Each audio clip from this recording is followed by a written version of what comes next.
Donc en première partie, on va voir les fondements. Et les fondements, on va voir les fondements à travers un auteur-princeps.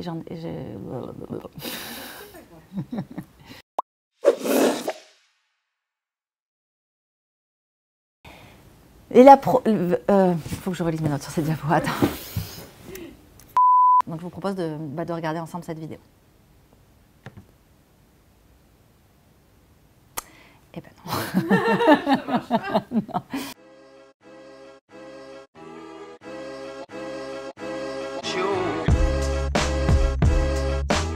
Et ben après le bac, j'ai fait fac de bio d'abord. Et puis en fait ça m'a pas plu. On faisait qu'apprendre des listes d'acides aminés, tout ça, on faisait la chimie organique, c'était horrible. Et en fait je voulais faire de l'éthologie animale et j'avais vu qu'on pouvait faire éthologie animale par bio ou par psycho.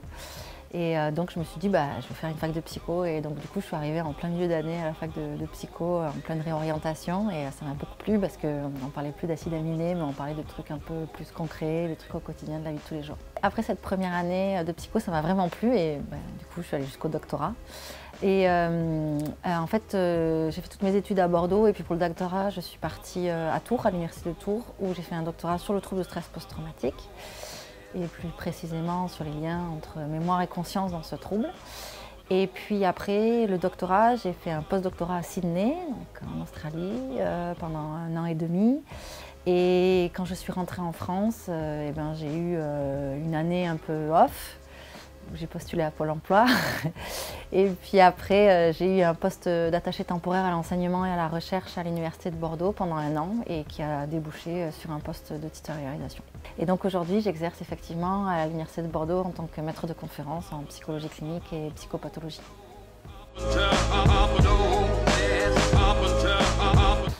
Alors je ne sais pas si ça a t'aidé ma réponse, mais en fait, j'ai pas une thématique que j'ai choisie.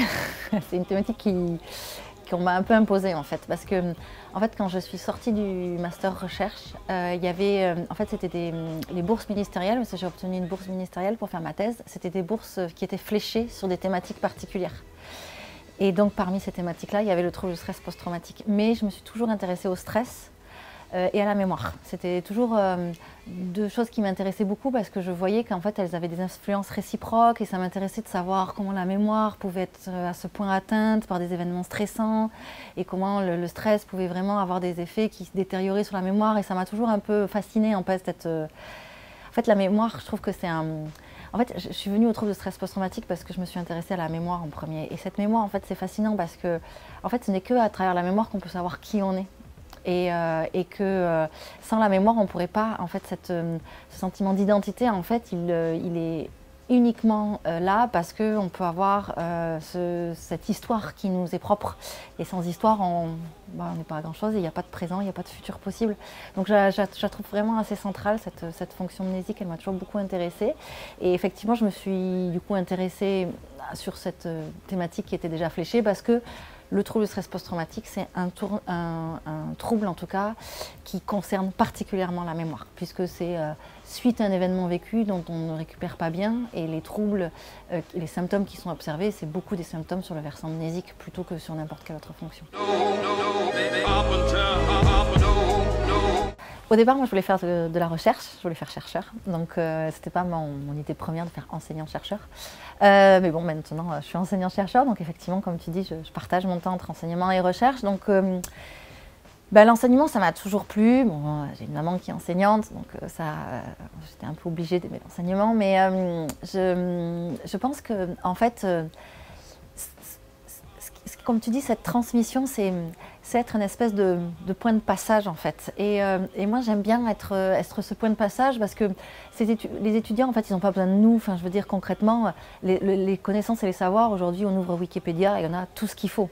Mais par contre, je crois qu'il y a une compétence dans la manière de faire acquérir des choses aux autres.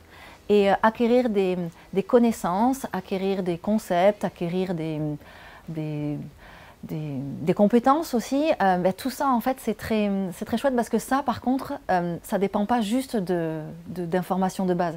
Il y a vraiment une histoire comme tu disais de transmission, de comment en fait je peux aider les gens à s'approprier des choses.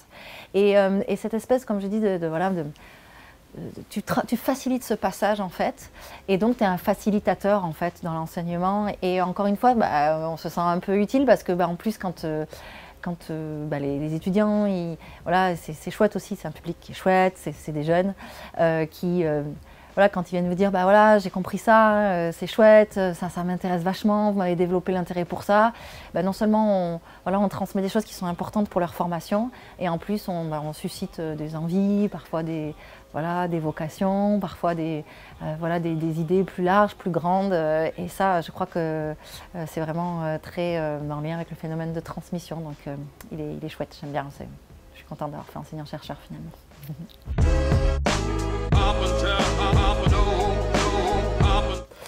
Voilà, je voudrais d'abord terminer, je voudrais enfin terminer parce que d'abord non, on est à la fin de cette discussion. Ah, je vais le refaire ça.